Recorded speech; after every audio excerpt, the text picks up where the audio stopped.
Big boss house gangster అడ్డాగా మారింది. Mass Madhuri, Sanjana silencer గ్యాంగ్ల మధ్య పోటీ జరుగుతుంది.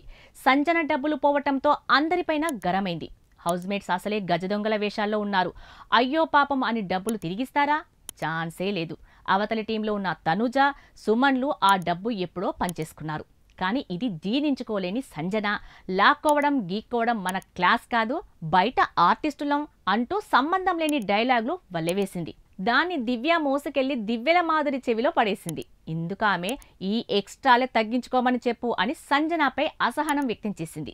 తర్వాత 2 గ్యాంగ్ లీడర్లకు కాఫీ షాప్, పానీపూరి స్టాల్స్ ఇచ్చాడు బిగ్ బాస్. దీని ద్వారా డబ్బు సంపాదించుకోమన్నాడు. కానీ అమ్మడంపై ఫోకస్ పెట్టడం మానేసి తేరగా వచ్చిందని తినడంపైనే ఎక్కువ శ్రద్ధ పెట్టారంతా. దీంతో బిగ్ బాస్ ఆ స్టాల్ టాస్క్ ఎత్తేశాడు. తర్వాత ధమాకా కిక్, కాళ్ళలో దమ్ము ఉండడం అనే టాస్క్ ఇచ్చాడు. ఇందులో కాలును ఉపయోగించి చెప్పును గోడపై వీలైనంత ఎక్కువ ఎత్తులో అతికించాలి.